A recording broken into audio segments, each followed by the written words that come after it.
I hit the biggest lottery jackpot, $1 billion. The day I was supposed to claim it, my wife was suddenly kidnapped. The kidnapper, full of bravado, started a live stream for the whole world to see. He pointed at the camera and threatened, "Mr. Alex, if you want your wife back, you'll exchange her for that lottery ticket." I calmly pulled out our marriage certificate from a drawer, my voice even more intense than the kidnappers. "Tell me, how much do you want to finish her off?" On the screen, my wife Sarah was tied up in a rundown factory, her face pale. The comments in the live chat were flying by. "Oh my god, this looks way too real. Doesn't seem like acting at all." The live stream quickly went viral. As viewership skyrocketed, Sarah's parents, Robert and Karen, found out about their daughter's kidnapping and frantically called me. Meanwhile, I was casually sipping coffee, interacting with the kidnapper. Speed things up and convince him to just end it. I transferred the last of our shared marital funds into the live streaming platform. The next second, the front door suddenly burst open. "Alex, what the hell is going on? My daughter's been kidnapped, and you're just sitting here sipping coffee?" I slowly put down my cup and glared at Robert. "Mr. Robert, I want to save Sarah, too, but the kidnapper's demands are just too extreme. I can't meet them." The words had barely left my mouth when Robert rushed over, grabbing my collar. "What do you mean by that? Is my daughter's life not worth more than a lottery ticket?" Robert was trembling with desperation, his eyes filled with disappointment. "Mr. Robert, you know I'm broke. There's no way I'm giving up this lottery ticket. As for Sarah, don't worry, I'll definitely throw her a proper funeral when she's gone." Before I could even finish, Karen, who was standing nearby, couldn't hold back anymore. She pointed a finger at me and screamed, "You bastard! Sarah is your wife. How can you just stand there and watch her die?" I looked at the live stream footage as if nothing was happening. "Right now, $1 billion is definitely more important to me than your daughter's life." Just then in the live stream, Sarah yelled my name at the screen. "Alex, I'm pregnant. If you don't want 2 lives lost, hand over that lottery ticket now." At her words, the comments exploded again. "What? They're kidnapping a pregnant woman? That's absolutely sick. Ugh, this poor woman. It's been so long and her husband still hasn't done anything." Exactly. Money can be earned back, but if you lose your life, you really lose everything. As the live stream comments kept flooding in, the kidnapper grew visibly excited. He held up his phone with one hand while the other grabbed Sarah's hair and forced her to the ground. A heart-wrenching scream for help immediately echoed through the video. "Honey, save me." Sarah struggled to lift her head, her gaze fixed on the screen, tears still glistening in her eyes. The live stream audience was horrified by the scene, frantically pulling out their phones to call the police. Karen, seeing her daughter's miserable state on screen, stumbled and nearly fainted beside me. "Alex, did you hear that? My daughter is pregnant." I quirked an eyebrow. "So what if it's a kid? Once I claim my prize, countless women across the country will be lining up to have my babies." After a few more screams, the kidnapper's eyes were blazing red as he stared at the screen. "Mr. Alex, I'm giving you 1 hour to decide. Money or your wife and child." Mid-sentence, he suddenly grinned. "Oh, and I should warn you, I'm not a very patient man. Every 10 minutes I'll chop off one of your wife's fingers until she bleeds to death." I sighed softly at my phone screen. "Don't bother with the fingers. Just go straight for the head. There's no way I'm giving you that lottery ticket. Forget about it." I turned to Robert and Karen. "I don't think you two need to worry too much. The police might have already located the kidnapper by now. Even though the live stream's IP address showed it was outside the country, the police might still find him." But Robert slammed his hand on the table. "Alex, everything you have now you owe to our family. What right do you have not to save my daughter?" He wasn't wrong. The Roberts weren't super rich, but they were far better off than me, a guy who came from humble beginnings. Even my current job was thanks to Robert's connections. I was thinking about how to retort when a large group of police officers burst through the door. Captain Miller, leading the team, immediately focused on me as he entered. "Mr. Alex, our police force can't determine the kidnapper's location yet. To prevent any further harm to your wife, I personally recommend you try to calm him down first." Captain Miller paused mid-sentence, gave me a meaningful look, and then added, "Since the kidnapper is live streaming, our superiors don't want any bloody scenes to appear on screen. I hope you'll cooperate." Before I could even speak, Robert immediately jumped in to agree. "Did you hear that? Even the police are telling you to hand over the lottery ticket. What are you just standing there for?" I cleared my throat and sneered, "Officer, I'm really sorry, but I'm absolutely not giving up that lottery ticket. As for the hostage's safety, you can only blame the police for being derelict in their duty." After hearing my words, the police officers looked completely incredulous. Karen nearby fainted on the spot. "How can you be so heartless when I let my daughter marry you? I didn't ask for a penny in dowry. We even helped you get a new house. Is this how you repay us?" Robert cradled his wife, grief and anger etched on his face. The police officers around me angrily clenched their fists. "Mr. Alex, we advise you to try and appease the kidnapper." I scanned the room, unable to suppress a scoff. "You all sound so righteous. It's easy for you to say. If I lose a wife, I can always remarry. But if I lose this money, I'll be poor my whole life." Just as I finished speaking, the doorbell suddenly rang.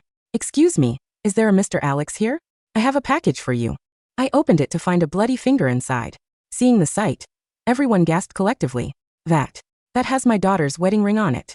With Robert's startled cry, the atmosphere in the room instantly grew tense. At that moment, a gut-wrenching scream came from the live stream. I slowly turned my head to look at my phone screen. In the footage, the kidnapper held an axe high, fresh blood still glistening on it. In the corner, my wife was curled up, her back to the screen, her life hanging by a thread. 10 minutes already, I murmured with a smile. Mr. Alex, please, you need to agree to his demands immediately. Captain Miller's face was grim, directing all his anger at me. I calmly shook my head and spoke softly. Captain Miller, instead of trying to persuade me, you should focus on rescuing the hostage. I picked up the severed finger and toyed with it. Only 8 fingers left. You police officers better hurry. No sooner had I spoken than the kidnapper's voice echoed through the live stream again. Mr. Alex, my patience has its limits. If you don't make a decision soon, next time it won't be just a finger. I couldn't help but curse under my breath. Figures. You can't trust a kidnapper's word. He said he'd cut one every 10 minutes, and now he's already gone back on it. But then I reconsidered. Maybe it'd be better if he just chopped off her head next time. At least that would stop the swarm of flies buzzing in my ear. Alex, hurry up and get that lottery ticket. If my daughter dies, I'll never forgive you. I sighed softly, looking at him with a feigned apologetic expression. Mr. Robert, you can only blame your daughter for her bad luck, for getting stuck with a husband like me who values money above all else. At these words, the entire room erupted in murmurs. Some of the younger officers were already clenching their fists. If they weren't in uniform, I'm sure they would have rushed forward to beat me up. Captain Miller angrily pointed at the woman on the screen. Mr. Alex, even if you refuse to save your wife, the child in her belly is innocent. At least, I suggest you reconsider. Looking at my wailing wife on the live stream, I couldn't help but narrow my eyes. A child? I don't even want my wife. Why would I want her child? Captain Miller, you don't need to persuade me anymore. Captain Miller's face was dark as he glared at me, grinning his teeth. Mr. Alex, I hope you won't regret this decision you're making today. I struggled to hold back a laugh. Captain Miller, why would I ever regret it? The professional instrument's indicator lights kept blinking, but they still couldn't pinpoint the kidnapper's exact location. The police were stomping their feet in frustration, utterly helpless. The kidnapper, still live streaming, saw I hadn't responded and unleashed another round of punches and kicks on the woman in the corner. My wife, already losing too much blood, grew even paler. She could pass out at any moment. The number of viewers on the live stream peaked at this moment, the screen full of comments, too many to read. Where's the hostage's husband? Why hasn't he shown up yet? Is there really someone who would let someone die for money? I think the person above is right.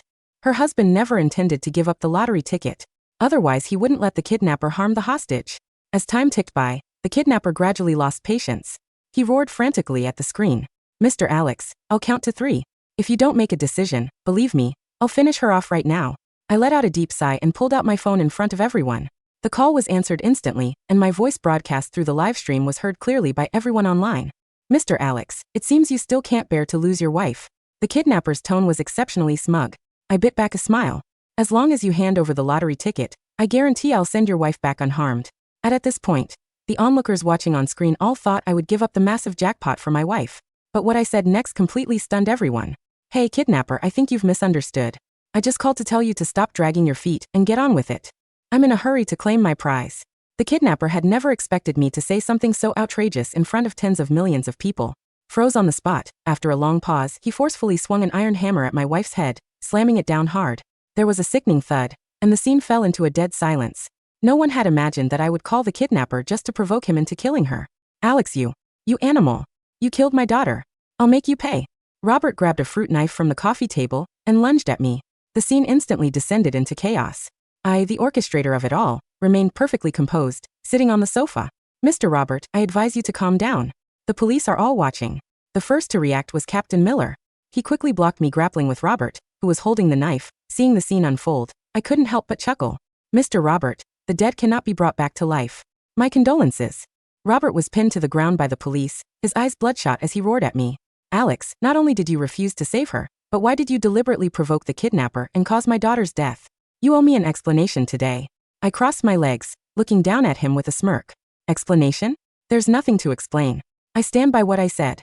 You can only blame your daughter for her bad luck. Perhaps my disregard for life had finally incensed everyone. The younger police officers around me rushed forward from all directions, looking as if they wanted to skin me alive. I've never seen such a cold-blooded and heartless person in my life.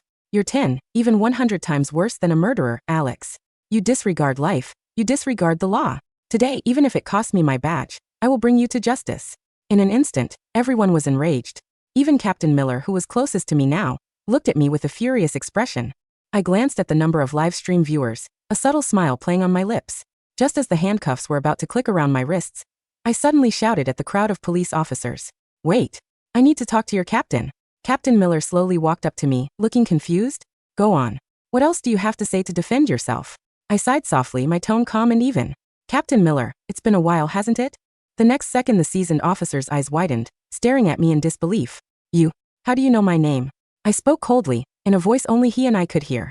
If I told you I'm a reborn person, would you believe me? The room was a powder keg, the air thick with the scent of sweat, fear, and impending violence. Captain Miller stared at me, his eyes narrowing. The claim of being reborn was ludicrous, the rambling of a madman. Yet something in my gaze, a calm, abyssal depth that didn't match the situation, made him hesitate. Reborn. Miller scoffed, though he didn't signal his men to drag me away just yet. You think this is a game, Alex? A woman is dead. Your wife. I leaned in closer, my voice dropping to a harsh whisper that the body cameras couldn't pick up. Captain, 3 years from now, you're going to be investigated for the mishandling of the Red River case. You planted evidence to put away a child killer because the system was failing. I know you sleep with a bottle of scotch under your bed because you can't forget the look in that girl's eyes. I know you're a good man who does bad things for the right reasons. Miller's face drained of color. His grip on my arm loosened, his breath hitching. The Red River case was ongoing. No one knew about the planted evidence. It was his darkest secret. Who are you? He breathed. I'm the man who died in this living room yesterday, I replied cryptically. Or at least I did in another timeline. Now listen to me closely. Sarah isn't dead. That finger? It's made of silicone and pig blood. The kidnapper is an actor named Julian, a drama school dropout Sarah has been sleeping with for 6 months. And Robert. I gestured toward my father-in-law, who was currently weeping theatrically on the floor. He's in debt to loan sharks for exactly $500,000. They orchestrated this show to get the ticket, launder the money, and get rid of me. Miller looked back at the sobbing Robert, then at the screen where the feed had gone black. If you arrest me, I continued, you play into their hands. They win. But if you trust me for 24 hours, I will give you the biggest bust of your career. I'll hand you the kidnapper, the accomplices, and the fraud on a silver platter. Miller stared at me for a long, agonizing second. Then he stepped back and cleared his throat. Stand down. Miller barked at his officers. Captain. A younger officer protested. I said stand down. We need to verify the footage. Secure the scene. Mr. Alex is coming with us for questioning, but he is not under arrest. Yet. Robert stopped crying instantly, his head snapping up. What? He killed her. You saw it. We saw a video feed, Mr. Robert, Miller said coldly. We need a body. Until then, it's a missing persons case. The police station was chaotic, but the interrogation room was quiet. I sat with a cup of lukewarm coffee, watching the two-way mirror. I knew Robert and Karen were in the lobby, giving interviews to the press, painting me as a monster. In my previous life, I thought clutching the cup, I gave them the ticket. I begged. The kidnapper released Sarah, and we went home. 3 days later, I accidentally fell off a hiking trail. Sarah inherited the $1 billion. As I lay dying at the bottom of the ravine, I saw them up there, Sarah, Julian, and her parents, laughing. Not this time. Miller entered the room, tossing a plastic bag on the table. Inside was the bloody finger. Forensics ran a rush job, Miller said, his voice grim. It's human. I didn't blink. Check the DNA against Sarah's medical records. Specifically, check the bone density. Miller paused. We did. It matches Sarah. I smiled. Of course it does. Sarah had a mishap with a table saw in woodshop class in high school. She lost the tip of her ring finger. They reattached it, but it never healed right. She had it amputated surgically a month ago, claiming it was causing nerve pain. They kept it on ice? That's dedication. Miller's jaw dropped. You're saying they've been planning this for a month? For 3 months, I corrected. Since I bought the first lottery ticket. They didn't think I'd win, but they wanted a contingency plan to divorce me and take my savings. The $1 billion win just accelerated the timeline and raised the stakes. They don't want half. They want it all. Where are they? Miller asked, sitting down. The IP address was routed through a VPN in Russia, but the latency was too low, I explained. They are close. The rundown factory in the video? It's the basement of the old textile mill on 4th Street. Robert's brother used to work there as a security guard. He has the keys. Miller stood up, grabbing his radio. I'll send a SWAT team. No, I stopped him. If you go in guns blazing, they'll claim it was a prank or a misunderstanding. Or worse, Julian will actually kill her to cover his tracks. And then I'm the villain forever. We need them to destroy themselves. How? Release me, I said. Let me go claim the prize. The next morning, I walked out of the police station into a sea of flashing lights. The world hated me. Hashtag Monster Alex was trending globally. People were burning effigies of me in the streets. I stood at the podium set up by the Lottery Commission. They looked uncomfortable standing next to the most hated man in America, but a rule was a rule. I had the ticket. Mr. Alex, a reporter shouted. Do you have no remorse? Your wife was murdered yesterday. Is she? I asked into the microphone, my voice amplified across the plaza. We haven't found a body, but let's assume she is. Grief does strange things to a man. I held up the giant check. $1 billion. I realized something last night. I continued, looking directly into the camera lens. I knew Sarah was watching. I knew Robert and Karen were watching. Money is the root of all evil. It caused my wife's death.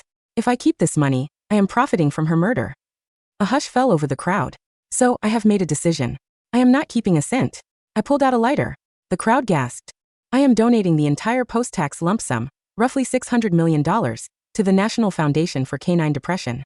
Silence. Absolute confused silence. Dogs get sad too, I said with a straight face. And I hate cats. The paperwork is already signed. The transfer happens in 1 hour unless a miracle happens. I smiled a wicked, broken smile. But miracles don't exist, do they? Inside the basement of the textile mill on 4th Street, the atmosphere had shifted from celebratory to panic. Sarah was sitting on a crate, eating a takeout burger, her blood makeup smudged on her shirt. Julian, the kidnapper, was scrolling frantically through his phone. He's crazy, Julian screamed. He's actually going to do it. $600 million to sad dogs. He's bluffing, Sarah snapped, though her hands were shaking. Alex loves money. He's stingy. He wouldn't give it away. He just signed the papers on live TV, Sarah. Robert yelled, pacing the damp floor. If that money transfers, we did all this for nothing. We committed felony fraud, kidnapping, and terroristic threats for nothing. Karen grabbed Sarah's shoulders. You have to go back. You have to stop him. I can't. Sarah shrieked. I'm dead. He watched my head get bashed in. You survived. Julian improvised wildly. I missed. I hit your shoulder. You were in a coma. You crawled out. The police are looking for a body, Sarah, Robert said, his eyes wild with greed. If you turn up alive, we can say the kidnapper let you go because he panicked. We can say Alex refused to pay, so the kidnapper dumped you. We can sue Alex for emotional distress. We can divorce him and take half the money before he donates it. But you have to appear now. Sarah looked at the time. 50 minutes until the transfer. She stood up, wiping the ketchup from her mouth. Hit me. Julian blinked. What? Hit me. Make it look real. I need bruises. I need to look like I escaped hell. I was sitting in the VIP lounge of the Lottery Commission, sipping champagne, watching the clock. 4:45 p.m. Suddenly, the doors burst open. The security guards were shoved aside. Alex. A collective gasp went through the room. There, standing in the doorway, was Sarah. She was tattered, covered in dirt and fresh bruises, limping. Sarah. I stood up, feigning shock. My God, you're a ghost. She ran to me, collapsing into my arms, weeping loudly for the cameras that were still rolling. He tried to kill me, Alex. But I fought back. I escaped. I crawled through the sewers. She looked up at me, her eyes searching for the check. I heard you were giving the money away. You can't. We need that money to heal, to go to therapy, to start over. Robert and Karen rushed in behind her, playing the part of relieved parents perfectly. My baby is alive. Karen shrieked. Oh, thank God. Alex, cancel the donation. Cancel it now. Our daughter needs the best medical care. The room was filled with applause. Reporters were crying. It was the perfect Hollywood ending. The wife returns from the dead, the husband saves the money, and they live happily ever after. I looked down at Sarah. She smelled of burger grease and sewer water. You escaped? I asked softly. Yes. It was a miracle. She sobbed. And the kidnapper? Julian. Sarah froze. Her parents froze. I hadn't mentioned the name Julian on TV. I don't know his name, she stammered. He wore a mask. Strange, I said, stepping back and releasing her. Because I'm pretty sure his name is Julian. And I'm pretty sure he's hiding in the back of your dad's van right now because he didn't have a ride home. I snapped my fingers. The large screen behind me, which was displaying the lottery logo, flickered and changed. It was a video feed, but not from the factory. It was from a hidden camera inside the factory basement, recorded 10 minutes ago. On screen, Sarah eating a burger. Hit me. Make it look real. On screen, Robert yelling, we committed felony fraud for nothing. On screen, Julian practicing his kidnapper voice. The silence in the VIP lounge was heavier than a collapsed star. Sarah slowly turned to look at the screen. Her face went pale, this time for real. Robert and Karen looked like statues. I turned to the cameras. Ladies and gentlemen, meet the cast of the year's worst drama. Turn it off. Robert screamed, lunging for the remote. It's not a recording anymore, Robert, I said calmly. It's a live stream. You're viral. Captain Miller stepped out from the back office, flanked by 6 officers. He wasn't smiling. Sarah, Robert, Karen, and Julian, whom we just apprehended in the parking lot, Miller listed.